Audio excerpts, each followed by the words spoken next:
Today at the Crabby Coffee Shop, we quit this stupid show. We buy a radio station and we get back on the air where we belong. See ya.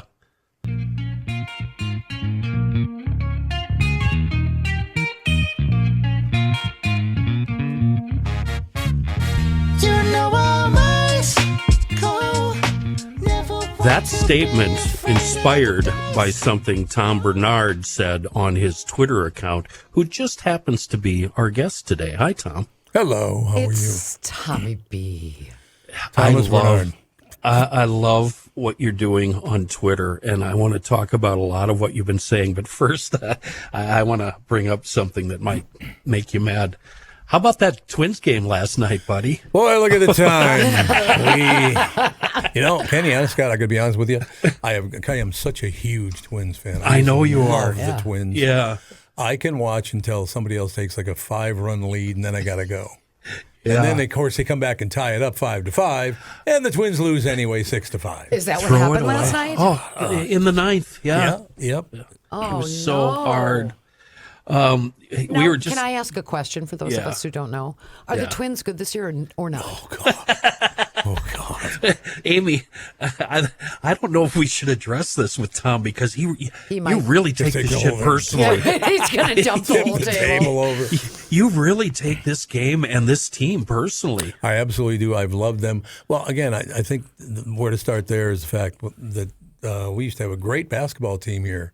The Lakers, the Minneapolis Lakers, That's right. Everybody was in Minnesota Lakers. They were not the Minnesota Lakers. They were the Minneapolis Lakers. Not even St. Paul. Okay. Which I even didn't really understand as a 6-year-old. Sure. Like, why isn't it Minneapolis St. Paul? Right. But it wasn't. Bob Short, I believe, owned the team. He's the one that sold it off to Los Angeles. But we're in a situation where our basketball team can't win anything, correct? Well, yeah, they can't take it all the way. Every year, right? But come on. But they've never won the top prize. The hockey team in the state of hockey has never won a hockey title. Florida keeps winning that. Florida, they got a lot of them in places. Florida now. So that leaves us with football. I've been suffering with that team since 1960 because they've never won the big one either. And then my Minnesota Twins at 1987, it was so sweet because I had just started the station 1 year earlier, and all of a sudden, and I came out early that year and said, the Twins are going to win the World Series. I said, there is no way they're going to win the World Series. That team is not good enough. They don't have enough people. I said, I'm just telling you. I looked at the balance of everything in the American League, the National League. They might not, but I think they're going to win the World Series. And people thought you were crazy. They did. They thought I was out of my mind. 6 months later, I was sitting on a set. I can't remember where it was. I think it was over at the number 4. But I'm sitting there with Kent Herbeck and Gary Gaetti and somebody else. It wasn't a player, somebody else. So we go on the air, and they say, okay, Gary Gaetti has a question for Tom. And just because I was so close to Gaetti, and Herbeck is still a great friend of mine, and I feel very lucky to know these people. But the first thing he says live on the air is, Tom, I just don't understand it. I listened to you from the first day. You said we were going to win the World Series. How did you know? And I said, oh, no, I say that at the beginning of every year, which I don't, but I just thought I'd upset him. That's funny. I tell him, I do that every year. What are you talking about? That is so funny. I remember that year only because I believe 1986, I was in Mankato. I'd gone down to do Radio Mankato. Okay. And we were an affiliate of the Twins Broadcast Network. Oh, sure, yeah. Down in Mankato, KTOE was. And I was on the FM there. And I remember this guy coming through, and I was like, who is this guy, and why is he doing this? He was doing a tour of the state, and his name was Tom Kelly. Oh, yeah. Remember when he did that? He kind of went around to all the different little radio stations and TV stations. And I was like, the Twins haven't been good forever. Like, what? Yeah, I know. Who cares? Whatever. TK was wonderful. And then a year later, they won the World Series. Won the World Series, and then 4 years after that, they won it again. And now, it's only been about 40 years. But, That's unbelievable. It's just amazing. I can't ever remember following a team that gives up double-digit runs in about half of their games. How does that even happen? don't know. Do you- guys? Can I ask you a question? Do Yeah, you follow do it. baseball, Kenny? I do, but I'm not. I don't have the passion That Tom like has. obviously Tom has. When they get down, and I don't know why I stayed with them last night, but when they get down, I leave. I'm done. I'm not watching it. I So understand. let me ask you guys this, and it's a real question. I'm not being sarcastic or anything, or judgy, or condescending, or disrespectful. I'm sorry. I'll stop. Okay, so there's so many games every season. So many. 162. Plus preseason Plus, and yeah, postseason. you're So absolutely now right you're getting about that. close to 200 games, Yep. right? When they're not good, as you have described them as not being Mm-hmm. good, how do you stay interested? It's I so don't. slow. It's so boring. It is. No, that's true. You're right. If you're not into it, that can be a very slow sport. You know, No when doubt. they were in the World Series, I very, very, very clearly remember both 87 and 91, as most of us in Minnesota do. Mm-hmm. It was so much fun, but that's because every game meant something. Absolutely. When there's 200 games, and I'm not trying to talk anybody out of their baseball passion, I am legitimately trying to understand when they're not in the World Series or every game doesn't mean so much. Yeah. In football, you have 18 games or 16 games, depending on where in the NFL history you're landing. Every game is 1/18th of the importance of that season, right? Yep. Where in baseball, it's split by 162. It is. And so each game doesn't mean as much. I So- really am trying to understand the passion. You know what? I'm going to turn this around on you. Why are you into the Vikings and the NFL so much when it's so clearly just nothing but show business? No, it is nothing but show business. You're absolutely right. And I am nowhere near as big a Viking fan as I used to be. She is. She's a You still maniac. Well, I wouldn't say I'm a maniac. Calm down, Maniac. Sally. But I would say, here's what I think. And people will hate me for this, and I'm good with that.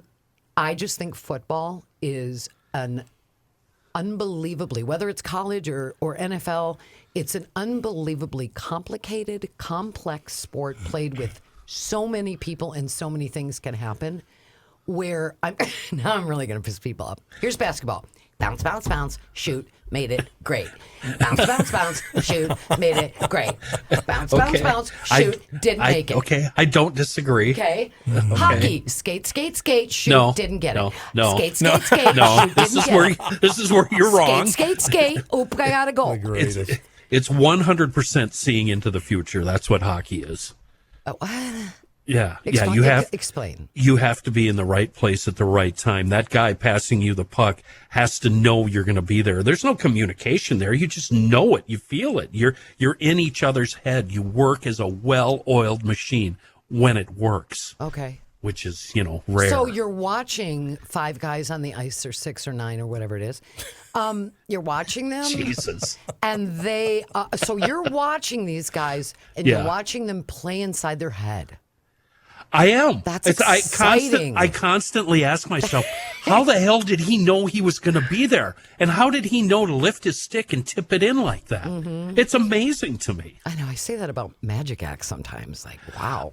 Tom, I worked for The Fan for a year, 100 years ago, and they invited me to go to a game in Tampa when it was still the Big Sombrero. And it was a Sunday night game after Thanksgiving. So we flew down there on the team plane on Saturday, and I have never seen a collection of more disinterested people than I saw that weekend. Before the game, during warm-ups, and after the game and going home. I saw no regret for losing to the Buccaneers, none whatsoever. The best part of that whole situation was before the game, I was hanging out on the field and got a chance to talk to Jim McMahon. Oh, yeah. And some of the stories he told me were so vulgar and memorable that was the best thing about the weekend. But the way the team behaved before and after the game was really off-putting to me. And that's when I realized this is show business. It This is. isn't- There's no question. Are you a football fan, Tom? Yeah, I am. Can I do one North Star story before Of we move on? course. Yeah, please. And they were still the North Stars back You can then. do as many stories I as got a you call want. from Louis Nanny. This is 100 years ago. Yeah. He goes, like you to come on out and join us for dinner in the suite. And Jack Eugster, who was chairman of the board of Musicland, he and his wife are going to be there, and it's going to be really, really nice, all the rest of it. And at one point, after dinner, it was very, very pleasant, because I did Musicland, the voice of Musicland forever, so I knew Jack really well. But this is my favorite Louie Nanny story ever. And I'll tone it down, I promise. Yeah. I can see, because I'm sitting to Eugster's wife's, I don't remember her name, so Mrs. Eugster is as good as I can do. I'm sitting, so she's here, I'm on her right, and Louie's on her left. And I always see Louie doing this. Yes, we're having a good time, and he'd lift his head, because every time they came down the ice, he wanted to see what was going on, right? Yeah. And he's constantly, so anyway, so we're talking, and it's great. And I see Louie's really, really starting to bounce his knee up and down. He's getting all worked up and all the rest of it. There's a breakaway. The shot's fired. It hits the pipe. Does not go in. Clank. Hits the pipe, and this is Louie Nanny. Now, she's right next to him. I'm right next to her. He goes, so anyway, F! Only he didn't say F. Yeah. It was unbelievable. Oh, my gosh. He stands up screaming the F-bomb. Right over his wife's head. Yeah. Oh, God, my it was just wonderful. And you were Louie. friends with him for a long time. I've been friends with the Nanny family and the Letieris. Matter of fact, Catherine just ran into a young man playing in the NHL right now. I heard he's going to a new team this year, though. I think that's what I heard. But she said that, because we've known him since the day he was born. Wow. And she said he wouldn't stop hugging me. It was great, but it was like, oh, God. Back down, kid. Back I'm down, not your kid. mommy. Yeah, exactly. Hey, let me ask you this, Tom. How does it, you and I, we know each other, and we've spent lots of time talking on the phone. I know a ton about your growing up and where you came from, which would be described as humble beginnings. Humble. Yeah, they're humble, all right. Humble no beginnings. question. What does it feel like? You just named off some of the biggest sports heroes in Twin Cities history that you have sat next to and watched games with, you've had dinner with, you have gotten to know his friends. We're talking Gaetti and Herbeck and Nanny. Those are the biggest names there are. What does it feel like for the kid that grew up in North Minneapolis and now, all these years later, and looking back for decades, you've been friends with those people? What does it feel like? I would say, because my father was paranoid schizophrenic, and when I was 7, he was taken away in a straitjacket, and we all witnessed that whole situation. Oof. That was the last day that I ever had fear of anyone. Right. Because he was scaring the hell out of me, because he'd look right through you. He couldn't even see you at some times. Sure. And nothing has ever scared me that much. So I said, well, this is, maybe a signal from God. This is as bad as it's ever going to get. It's the worst day of your life, and it'll get better. I mean, he was screaming and writhing around, and it was, how hard. my sister Bobby, who's 7 years older than me, as they took him out on the stretcher, screaming and spitting, and oh my God. That's the family started this whole thing. My attitude came from my family. Okay. As they're taking our dad out, he's got the straight jacket on, and they got him strapped down to a gurney, and he's still flopping around and screaming and yelling and spitting, all the rest of it. And as he's going out the door, Bobby, my sister, looks down and he goes, "Hey, Tommy, I think they think our dad is nuts." And I'll never forget that, because I locked it. I said, even my sister, who should be more terrified than I am, even she's cracking jokes. This is the way to get through life, is make fun of everything. It totally is. Yeah. It totally is. And it's seriously, I don't take any of that stuff very, very, very seriously. But you must have pinched yourself many, many times in your life when you're no sitting question. next to the Gary Gaettis and the Yeah, Herbecks. absolutely.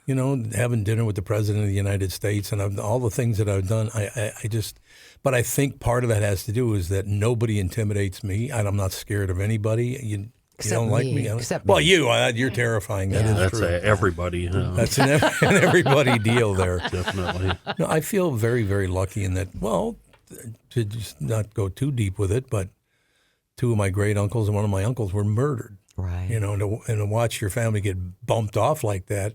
And my Uncle Augie, who died at 39 years old, they threw him off a building. So Jeez, where? that was Here? downtown Minneapolis, yeah. Right across from, we lived at 1200 Spruce Place, which is right on Loring Park. Yeah, Yeah, my at sister the used to park. live. There's row houses. Yeah, there. row My houses, sister that's lived exactly in right. those.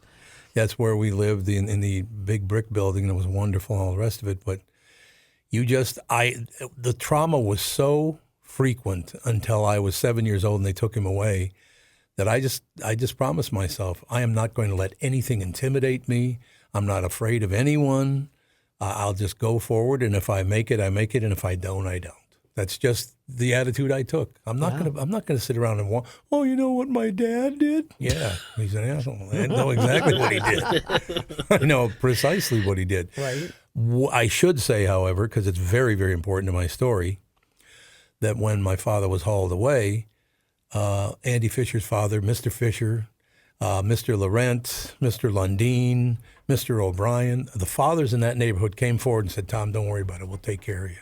It was cool. beautiful. Wow. It was just a beautiful, beautiful time. They were just so, they were mostly Irish Catholic. But other than that, Other than that, they were okay. other than I that, they love were how you decent. still call them Mister, because that's how you know them, right? Absolutely. Yeah. And that'll never go away. You're Nope. absolutely right about that. I can't If you even, know somebody as a Mister when you're a kid, they Yep. stay a Mister forever, don't All of our teachers, yeah. I still refer to them as Mr. and Mrs. You do, don't you? Well, Yeah. Hey, Kenny, I know that you've got a ton more questions, and I'm going to stand aside and let you ask them so we can get out of the way. But why don't we go to break, and then you can get us back in. Let's do it. DennisKirk.com is the best and easiest way to shop for motorcycle, snowmobile, side-by-side, and wheeler parts and accessories. But not only aftermarket goodies for your ride, but also replacement parts that might be actually a little better than the OEM parts. And let's not forget about apparel. Oh boy, DennisKirk.com. They have a vast selection of all sorts of apparel, gloves, masks, hats, jackets, all of that. They've been around since 1969. They have over 185,000 parts. Think about that. And they're all in stock at their warehouse right now. You're not going to find a bigger selection of fitment parts for a wide variety of machines anywhere. If that part exists, DennisKirk.com most likely has it in stock. Maybe. Now, I know what you're thinking. Well, none of this applies to me. I don't ride. I don't do any of that. Go to the website anyway, and I want you to check out the world's best gas can. Go to the search part, look up VP gas cans. These are not the government-issued garbage cans that spill gas everywhere. They're heavy plastic cans with thick rubber hoses, and they are absolutely the best. When you order one, make sure you get that hose kit with it. Before you go anywhere else, check out Dennis Kirk. We get same-day shipping on orders placed before 6 p.m. And even better, orders over $89, they ship for free. Don't worry about fitment on any clothing items because all customers of Dennis Kirk get free returns on helmets and apparel. Whatever and wherever you ride, Dennis Kirk has the parts and accessories you need. DennisKirk.com. So I mentioned Twitter earlier, Tom. And I don't expect you to do this, but I've always thought it would be, like when Judd or Phil or somebody, they live tweet during a game, and they're fairly serious about it. I've always thought it would be a lot of fun if you would live tweet during a Twins game, just one or two tweets per inning, just right. so we I know can do where, that. just so we know where you're at mentally. Yeah, and just don't hold thoughts. back. Don't hold back. I don't do a lot of holding back. That No, is true. That I would be don't. hilarious. I think it would be wonderful. I will do that. Absolutely. So I'm getting two things off of Twitter from you. Number one, you announced your retirement a couple of months ago, but now I'm hearing you say, and I think I agree with you, that you kind of miss working in radio. Well, I definitely do. There's no question about that. I mean, it's wonderful. So do I. Why? Can you define why? What you miss about it? Because everybody heard what you said. So not everybody liked what you said. But for a kid from North Minneapolis, I graduated high school at 16. Yeah. Of course, they never gave me my diploma until I was 18 because there was money to be made by me not being there for 11th and 12th. They did. They took all the money and then they gave me my diploma. That's a true story. But because of what I went through and we all went through when I was at, people don't believe me, but I am afraid of nothing and no one. Yeah. Nothing could be as that big a deal as what I saw. Yeah. You know? Yeah. And it's not poor me. It's thank you for that, Dad. I really appreciate you going off the deep end because there's nobody going to get to me now. Did you ever see him after that? Yeah, I did a couple of things. He died at 60 years old. Oh, one thing this is a very sweet thing.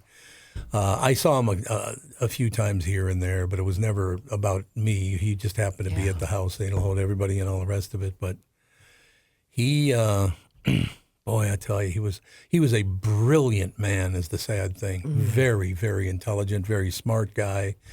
And I guess that happens a lot of times when your brilliant people get paranoid schizophrenia. It goes way over the deep end. Absolutely. And it did, but I got a call. They said, Tommy, your father wants you to come and see him. I said, no, he doesn't.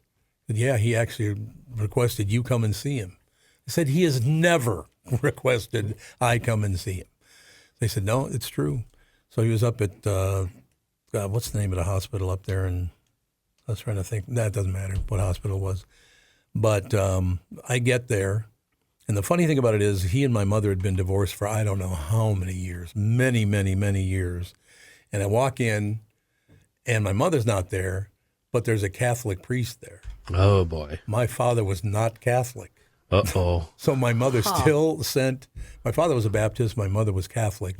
But as bad as he was to her and how horrible he was to her, she wanted to make sure that maybe God had let him into heaven by being a good. Oh, that's sweet. That's my mother, though. She was that sweet.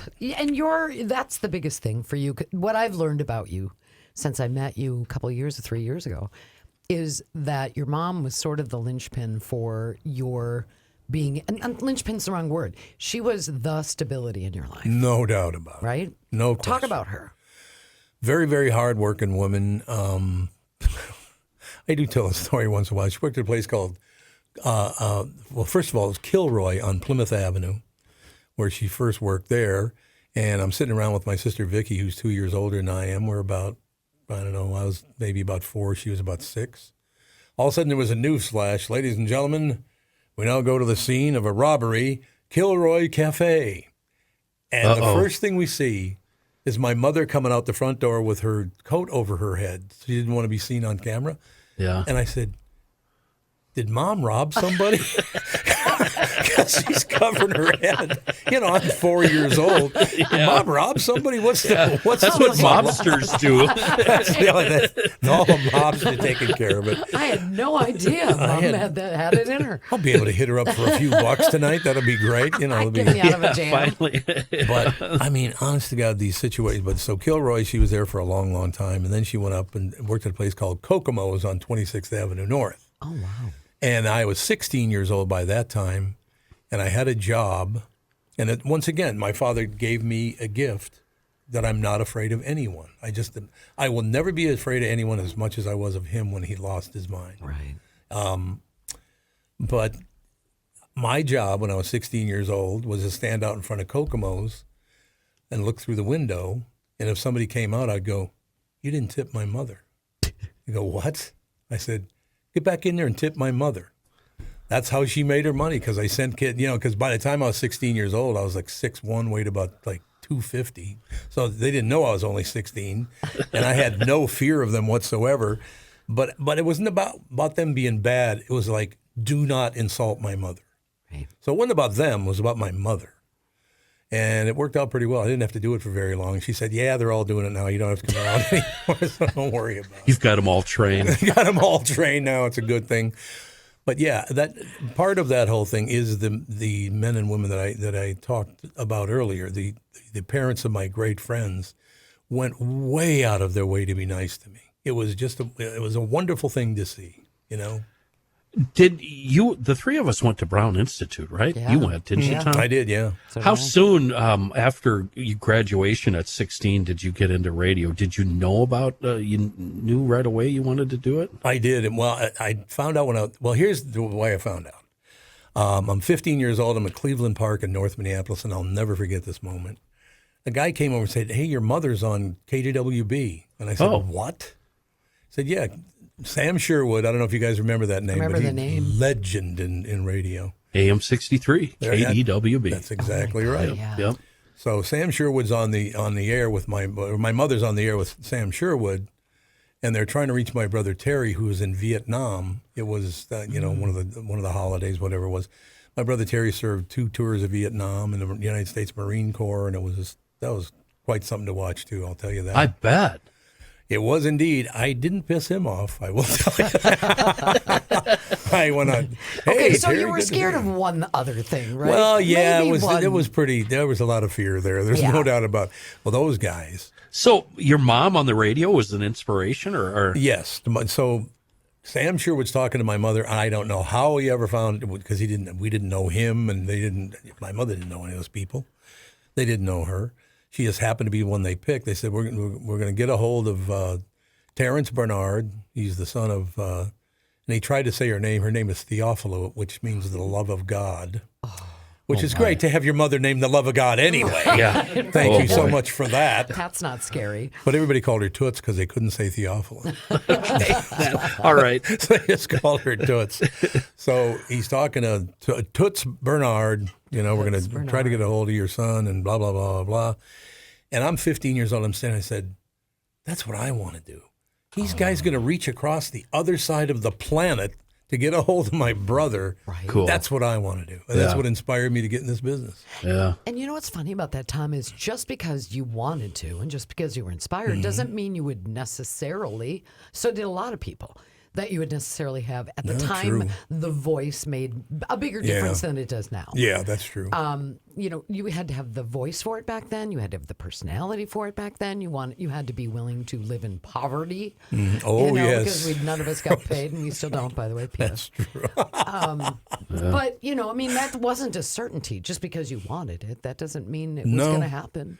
I got actually kicked out of Brown 3 times. Of course, Nice. Of course, you did. Nice. Of course, you Not did. a shock. How did you get kicked out of Brown Institute? I showed up one time, and again, we're very, very poor. I didn't even know how I got the scholarship to go to Brown, but I was given a scholarship to go there. I suppose through the Aid for Dependent Children or something. Sure. Must have set the whole thing up. I guess I don't. I'm assuming that's what it was. But I just watching that whole thing go on and all the rest. I just didn't have any fear of this, that, or the other thing. So I showed up at school one day, and back then at Brown, you had to wear a tie. Oh, boy. my. Oh boy. Yeah. Yeah, you had to wear a tie every day. So not a lot of ties at Tommy's house. So we kind of manufactured a tie, and they said, you can't come in school wearing that. Look, Opie, put some look. shoes on and get a tie. Exactly. That's exactly right. Put your straw hat over there. So when the guy says to me, you can't come in school wearing that as a tie, I took that as a direct shot at my mother. An insult. And that did not go too well. I will tell you that. Yeah. So they kicked me out for a while and then said, you can come back and try again in a month or two. And then I did. But just to be kind of a Tommy about it, when I came back after a few months, I showed up wearing 5 ties. I had 5 neckties Oh, on. my gosh. So they kicked me out again. I like your ability to carry a grudge. I respect you for that. That is so awesome. You two should be best friends. Well, there's nothing wrong with that. It'll work God, out I know you beautifully. both. And boy, match made in heaven, man. Yeah. There was a guy, and God, what was his name? Ed Garrett was his real name. He was a black man in America today, and he was my best friend at Brown. He worked at, I don't know if it was one of the soul stations or whatever, but he did end up in radio a little bit. Didn't Cool. get Okay. real huge or whatever. But I remember, being 17 years old and driving down the street. He had a big old Cadillac, so I think he might have had a side job while he was going to radio school, if you know what I mean. I think I do, yeah. A side job. So he was the kind of guy, because being from North Minneapolis, I said, well, this is the kind of guy I fit in with right here. That's the one funny thing about that whole deal, me being accused of being a racist a few years ago. I will Yeah. never forget that. It's like, Yeah.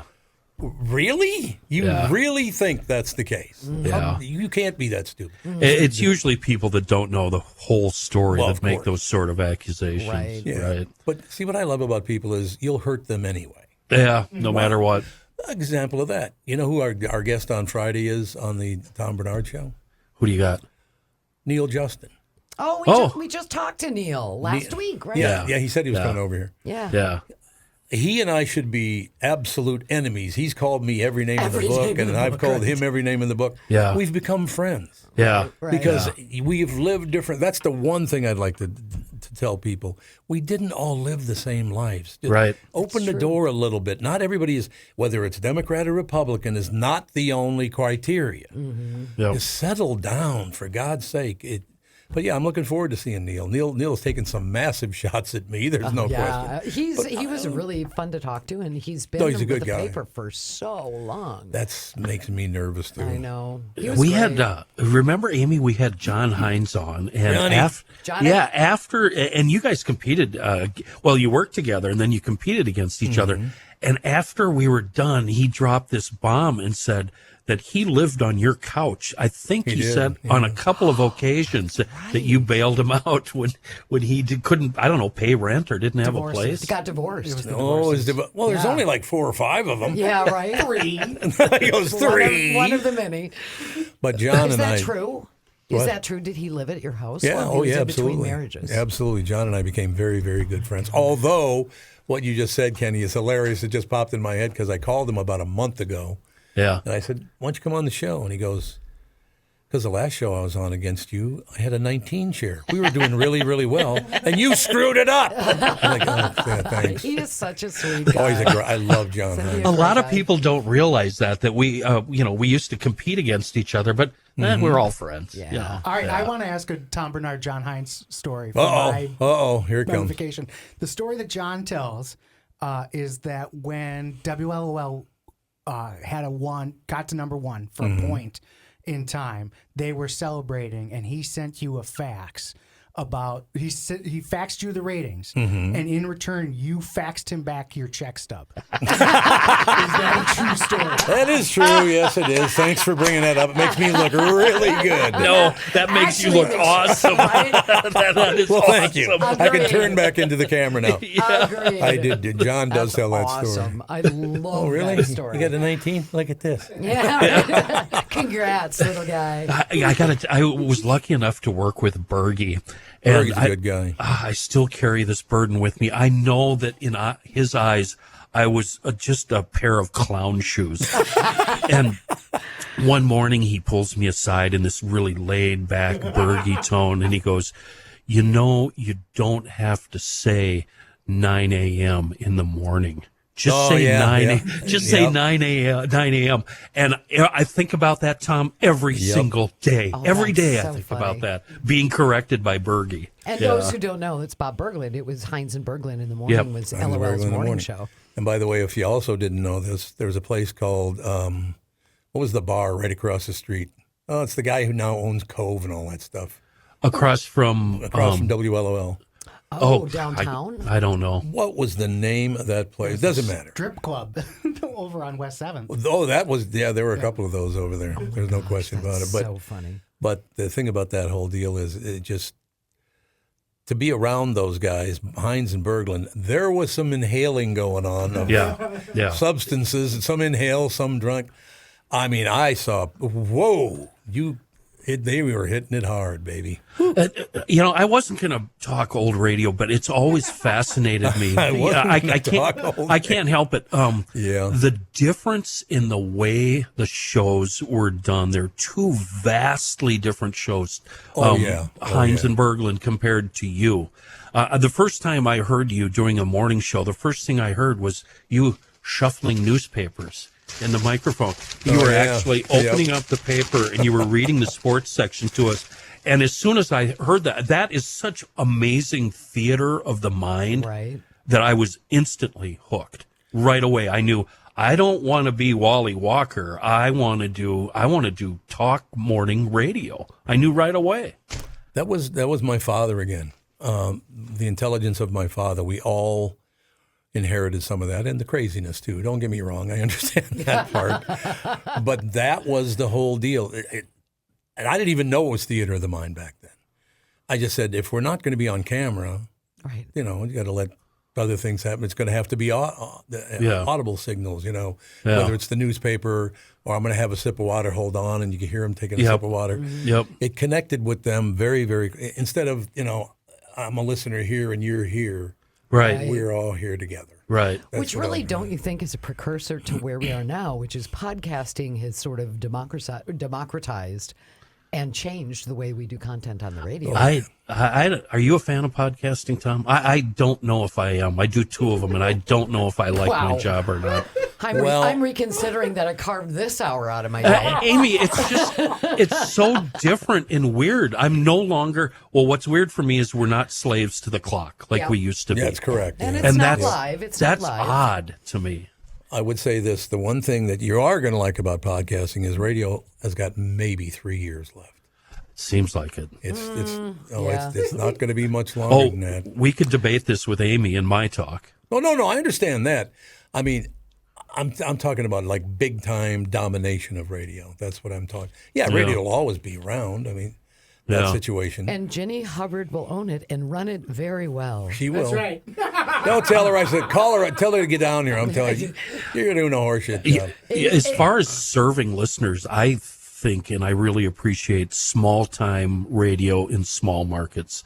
I think God, that yeah. they really, really serve the I customers. would agree with that 100%. Yeah. Yeah, I would agree with that completely. Hey, Kenny, you want to talk voiceover, and I would love to have Tom talk about Yeah, we're that. going to hell as far as I'm concerned with this voiceover thing. Should we take a break? Yeah. Yeah, we'll be going right to back. hell. Yeah. So I got on the whole social media thing. I've been on Twitter forever, Tom, but I didn't join TikTok until the government told me not Oh, to. God. Oh, And God. then I joined Instagram, and then I ignored them for a while, and then I started snooping around. The first thing I noticed is the people on those 2 social sites, they have fun. There's not a lot of arguing. No, that's good. Yeah. But what I really noticed is AI voiceovers, and it Oh, seemed yeah. like it was the same 2 people. A male had all of the accounts, and a female had all of the accounts. Now, I went looking for them yesterday, and they've faded somewhat, so I couldn't really find them. But what really disturbed me, and it's taken a lot of courage for me to bring this up to your face.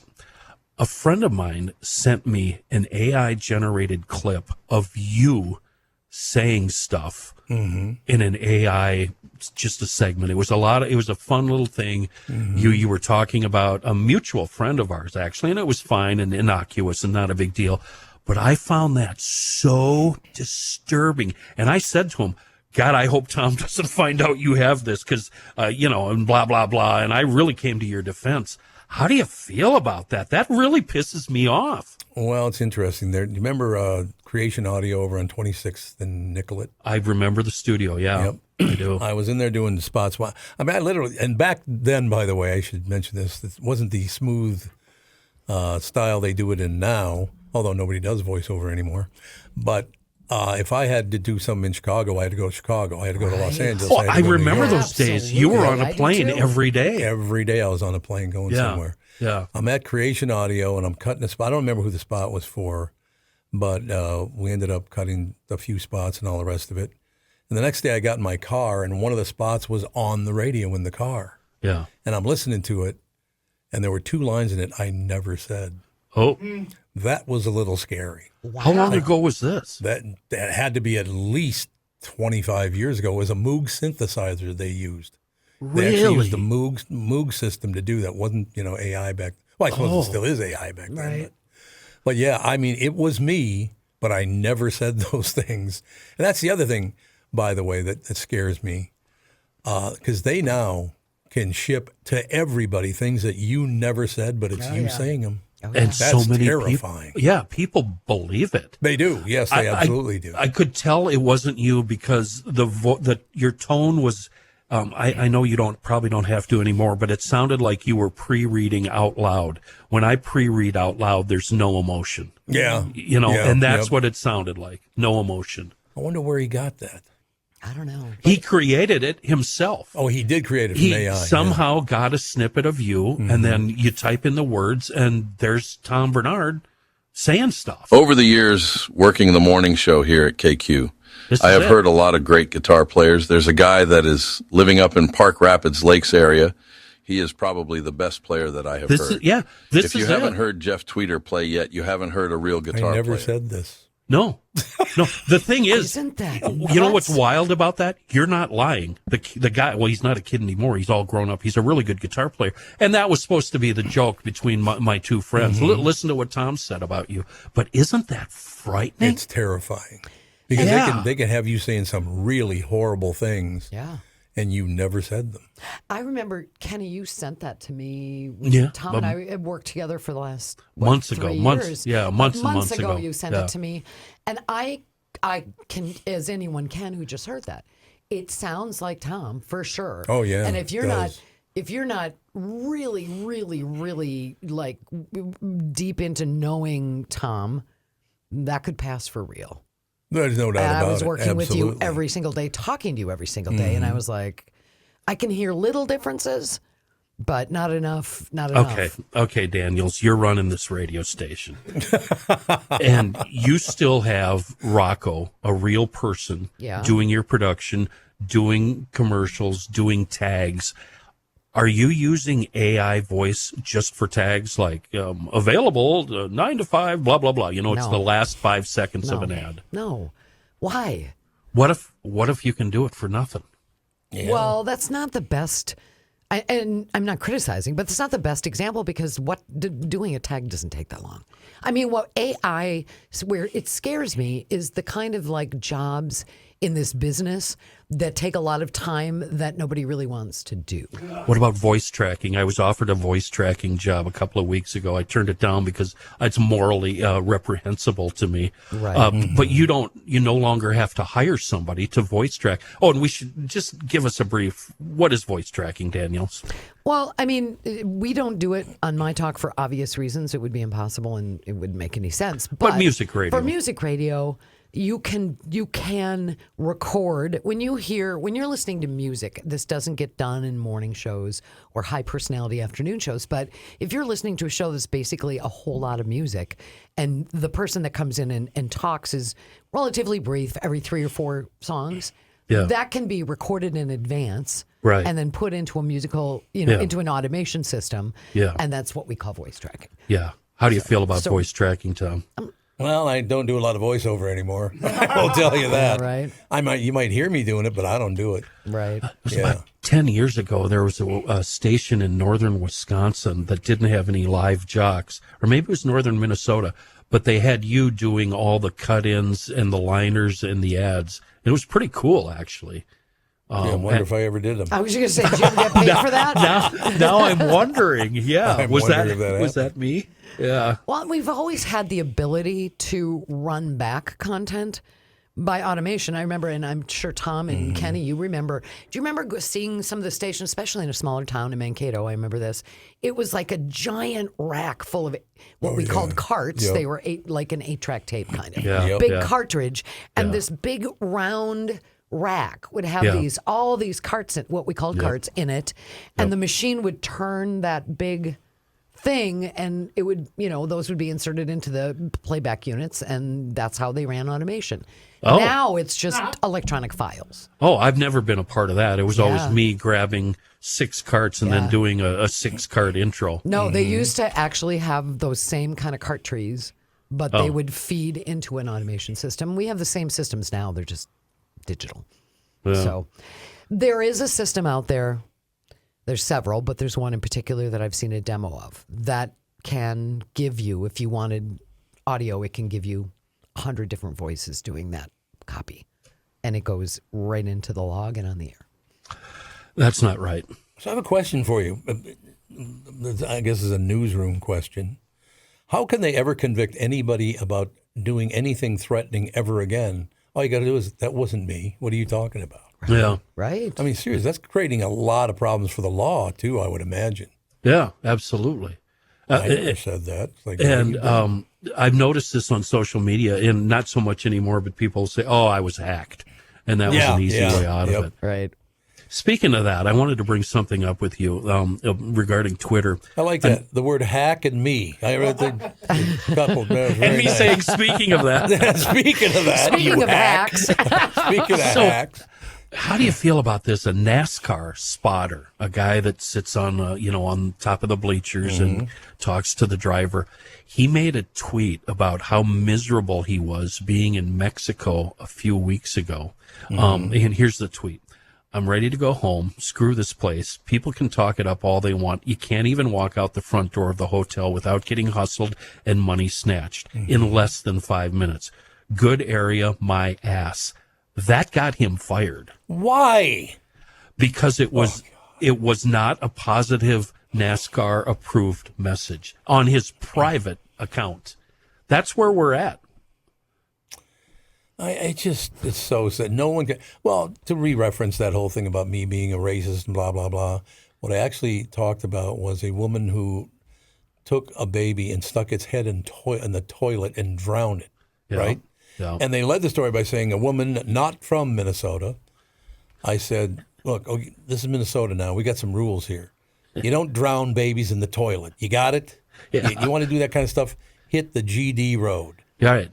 Next time I heard it, it was me saying that to an Asian woman. Oh, Jesus. I had no idea she was Asian, but they were ready to, oh, yeah, he knew what he was doing. I had no idea she was Asian. Yeah. Grab part of the quote and go to, Yep, absolutely. So, I mean, people just loved, well, you guys know this. You have a lot of success over here, and the Hubbards have had tons of success. When you're that successful, you're going to get nailed a lot. It's a fact.